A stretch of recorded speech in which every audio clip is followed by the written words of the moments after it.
Holy crap. Captain's log, stardate 6269.3. The landing party and the Klingon Captain Klar have passed through a portal in time and space.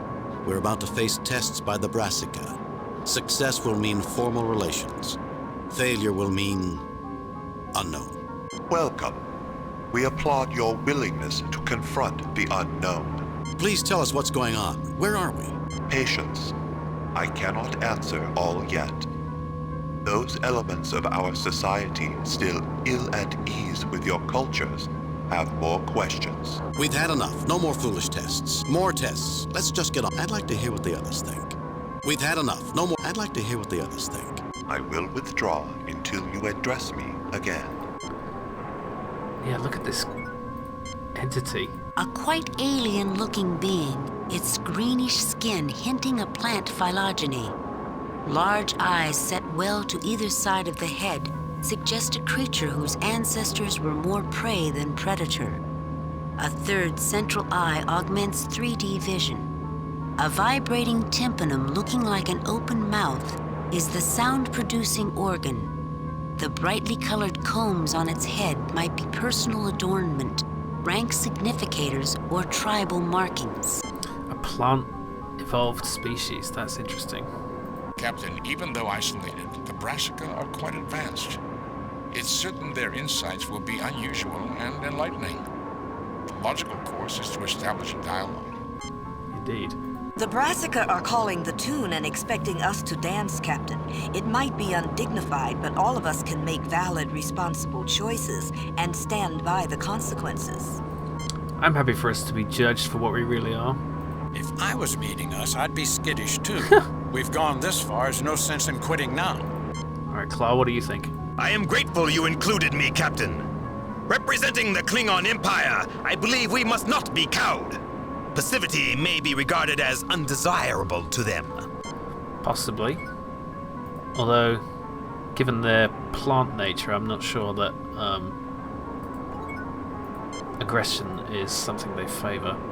Can we scan this? A sophisticated projected image similar to those on Onius 2. Right, so this is not... That's not actually one of them. This is just... all this could be a projection. I mean, it doesn't seem like a nonsensical environment. Dim colors swirl in all directions, so indistinct in form and pattern as to be unsure anything's there. See, these creatures might not even be native to our universe for all we know. Let's just resume talking to them. Captain Kirk, I am here. Are you ready? Our mandate is to seek out new life, new civilizations. If we must do so on your terms, we will. Explain yourself. We're not rats to run mazes. We welcome contact with the new race, but you try our... Our mandate is to seek out new life, new civilizations. Listen. We have modified our legends by what we understand of your species. You will be asked a question and may discuss it. Only one person may answer. Begin. Interesting. Ooh. I make the first query. It is that question posed to the heroic companions we call the Gerent. Answer this. Who among you may go to the greatest pains in the pursuit of life? You may talk. I will withdraw until you choose to speak with me. Remember, only one of you may reply.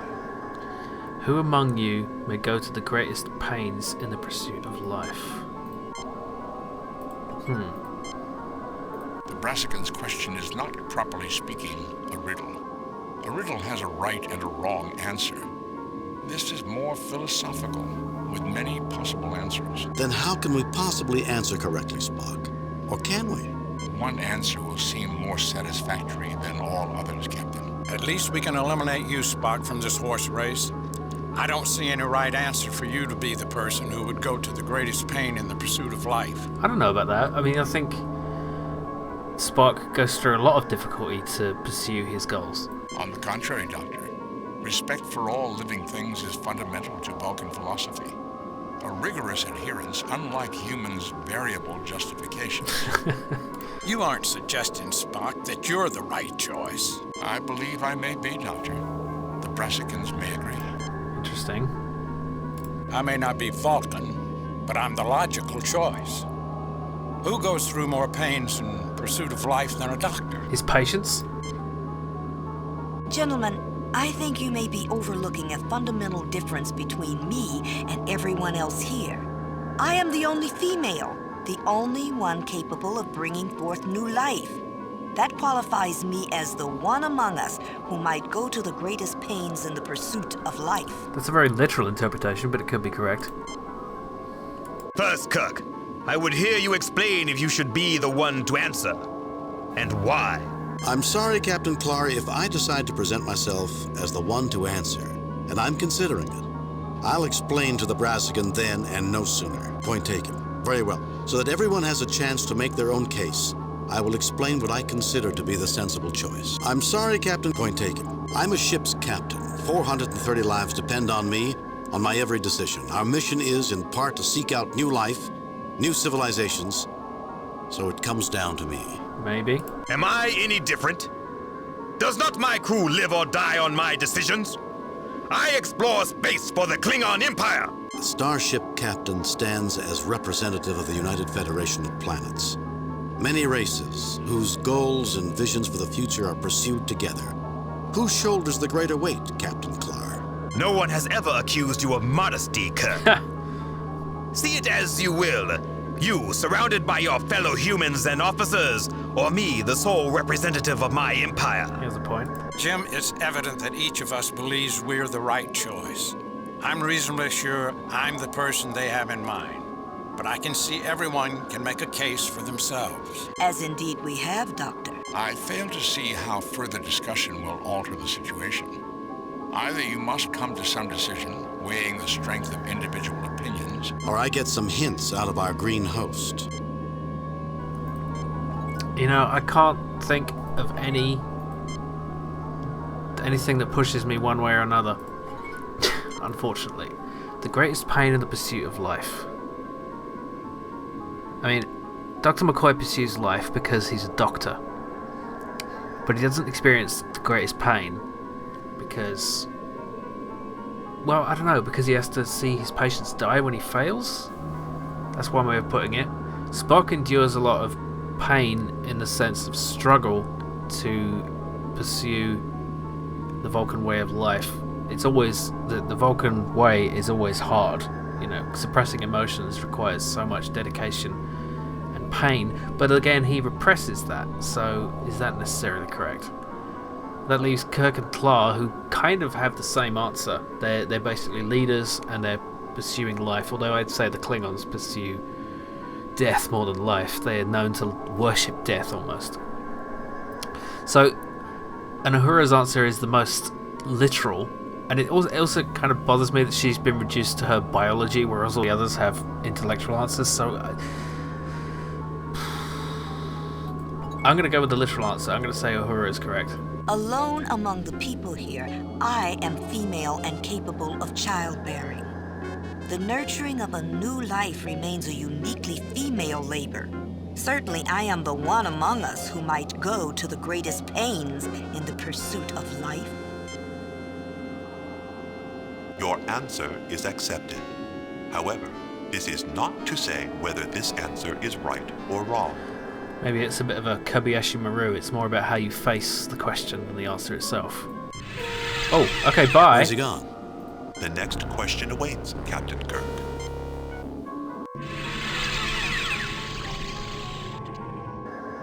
You're nothing like the Gerent, who hold a special place in our memories.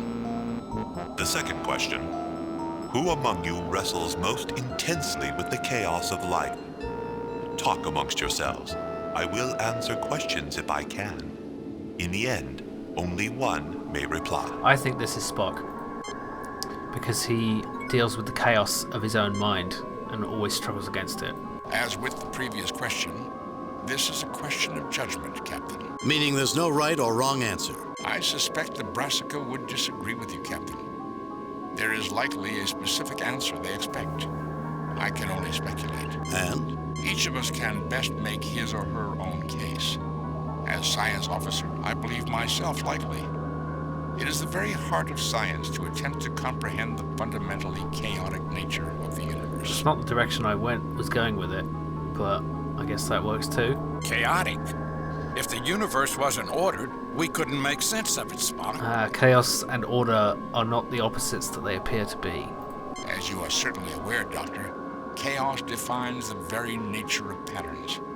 However, this does not mean random. Indeed. Well, that may be. On the other hand, I would be the last person to say a Vulcan wrestles with any concept. And don't you raise your eyebrow at me, Spock. Okay, what do you think, Burns? Spock's on the right track, Jim, but he's still wrong. I focus on the chaos of life. Who struggles more than a physician? Made some sense, McCoy. And I've heard you were a humble country doctor. Sounded more like a Vulcan. No need to be insulting. Gentlemen, we've had enough chaos to deal with. Interesting analysis, Bones. However, I think I might be the one the Brassica have in mind. Why? Let me explain. I believe I am the appropriate answer to this question because of my position as captain of the Enterprise. A captain sailing the emptiness of space. Lives that rely on your every word. I thought that too, Kirk. It is not sufficient. I disagree, Clar. Without a strong hand at the tiller, shipboard life would dissolve into chaos. Those demands make me the best answer. What about the Klingons? They deal with chaos. It's obvious you have never spent time among Klingons, Kirk. The life of the warrior is the struggle between control and chaos. The course of my life as a Klingon of repute is proof I am the one to answer. I think it's Spock. So, let's have Spock. Wait, I'm just curious. Can I actually just talk to him for more information? We are ready with our answer now. We have questions. There we go. Very well. Ask. What have you done with Lieutenant Uhura? I demand an explanation. We will not discuss this. Oh. And this encounter is over. You've given me no reason to trust you. I won't sit by and let you spirit my people away. I don't like it, but I'll take it, for now. I'll expect an explanation before this is over. And this I don't like it, but we are ready with our answer. I want to question you further. Very well. Ask. What have you done with it? Would you define some of the words you're using to give us a better idea what point you're trying to make? Define words? Yeah. I am not one who thinks you should have any assistance. Others among us are less hostile, Captain. Perhaps a broad hint, something less definite than the words. Define the words. We communicate clearly. Without ambiguity, it would not be a riddle. Would you at least explain the context of the words? You are not making a good impression on my associates, Captain Kirk, as I anticipated. What is it you want defined? Explain your use of chaos in this context. Explain your use of life in this context. Explain the phrase wrestles most intensely. Forget I asked. Explain your use of chaos in this context. Chaos, Captain Kirk, is the way intellectually sophisticated races understand complex patterns which seem to be random, but are not. The shape of a cloud, unpredictable and changeable, but nevertheless comprehensible. What else do you want explained? Explain your use of chaos. Explain your use of life in this context. Although we ask one person to embody the answer, do not imagine a single individual's passage from birth to death as central to this question. That was a big help, wasn't it, Jim? I still think I fit the idea best. As a physician, I deal with life on a grand scale, but only one life at a time. What else do you want explained? Explain your... That's enough for now. I think Spock. I'm gonna suggest Spock is the answer. It is the heart of science to seek an understanding of the universe and its laws, to make sense of what seems randomly chaotic. In the effort to extract comprehension from the unknown, I work to recognize the underlying patterns for which life represents the greatest challenge. Thus, I am the one among us who wrestles most intensely with chaos. Your answer is accepted, Commander Spock. However, this is not to say whether this answer is right or wrong in our sight. Right, they don't want to give us any clues for the future questions. You expect me to stand by while my people keep disappearing? The next question awaits, Captain Kirk. This is a crazy landscape. Congratulations, Captain. There are those among us Who doubted you could make it this far. The third question is somewhat different, but our heroes, the gerund, found the answer. Solve this equation. What? Pig plus X equals cow. Talk among yourselves. I will answer questions if I can. Only one may reply. What the fuck is that? Pig plus X equals cow? Are they trolling us? What kind of question is peace plus X equal home? Wait, home? These Brassicans are a peculiar lot. He said cow. What are you saying? The question was pig plus X equals cow. Interesting, Kirk. I heard tlok pok plus X equals zrok nav. To humans, it would translate to plant plus X equal hive paper.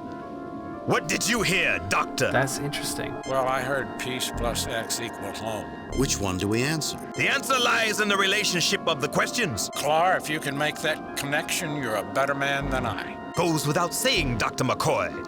I am a Klingon. I'm not impressed, Clar. The Brassica addressed me first. I think we need to answer pig plus X equals cow. No, this is a different question. We need to unify the answers. If there's only one answer, it should be sensible. Mine is straightforward. Peace and quiet makes a happy home. It's almost a cliche. Reason enough to discount it. Your candor is appreciated. I trust we'll have achieved some understanding before we have to answer. They're only going to let one of us answer. What do you think, Clar? I am convinced the correct answer solves for all the questions. Yes. I am certain that is the logic for this puzzle. If that is only half an answer, so be it. Right. Getting more than one question confuses things. I still have a gut feeling that pig plus X equals cow is the one. The answer must be something about shifting the letters. I'll get it in another minute. I think it's more conceptual than that. We are ready with our... We have questions. Very well. Ask. If you tell us more about the gerund, maybe we can figure out what they would have answered. The questions we ask have been suitably modified to allow for differences between your people and ours. Is there something else? So the question is different for every individual because of what it means to each person. What does Kirk think you add to a pig to make a cow? Udders? Boobs? Is it a question about boobs? We are ready with our... I want to get back to a different question. We'll talk it over and get... We are ready... We'll talk it over. I want to get back... Very well. If you tell us more, can you give us a hint? Very well. A broad hint, if you wish. Let's get on with it. No, Skip. Let's get on with it. Congratulations, Captain Kirk. You correctly know when to quit. Oh. There is your hint. Generalize from that to the answer we expect from you in the greater question. Are you ready to answer now, or do you need more time? You correctly know when to quit. There is your hint. We are ready with our answer now. Let the one who would answer be the next to speak.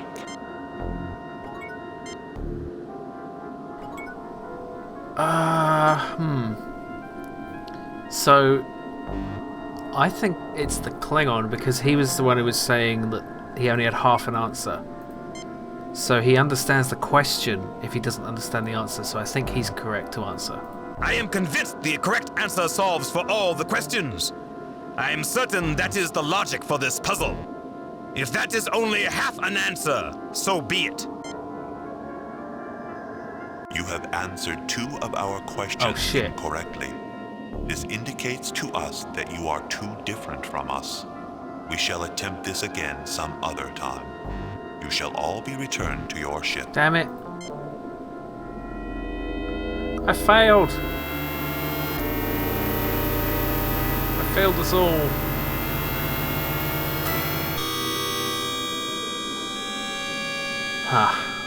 We're back on the Enterprise. It feels like we've been dreaming. It is logical to assume we shared the same experience. Unless the Brassica have psionic abilities they did not demonstrate. Captain Kirk, I grieve to say that your answers were beyond our ability to tolerate. We had hoped for better from your species. So had I. You should not judge any species from just one sample. The captain is correct. It would be most illogical to make a decision based on such limited data. Indeed. Our data is broad enough. In the future, Perhaps our species might form a bond of friendship, but for now, we must remain apart. Farewell. Message from Starfleet, Captain. I have reviewed your report from your recent assignment, Captain, and have a few comments. I'll be frank, Kirk. Starfleet expects more out of you than that. If I were you, I'd do some serious soul-searching about my command ability. I would expect as much from a cadet, but from Starfleet's finest. I'm gonna have to forward my concerns to Command. Kane out. Another message from Starfleet. On screen. Jim, we have evaluated your current series of missions. Your overall performance is well below Starfleet tactical specifications. You are to report to a starbase as soon as you've finished your assignment, where you will be relieved of duty. Shit. Yes, Admiral. I wish I had better news, Jim. But I'm sure we can find desk duty for you. Ouch. Desk duty? I wouldn't want to waste that experience just because you've lost your edge, Jim. Perhaps you'd enjoy working at the Academy. Starfleet out. The Academy? Well, what have I done? Sorry, Jim. I don't know what to say. I agree that our recent performance has been well below our standards, Captain. I do not, however, agree with the decision. The Academy. I suppose I might like it. I think I feel like taking a tour of the ship right now. One last tour. Oh man, that hurts. Obviously I've got to do that again. I can't let that lie. No. No! It's not over! I refuse!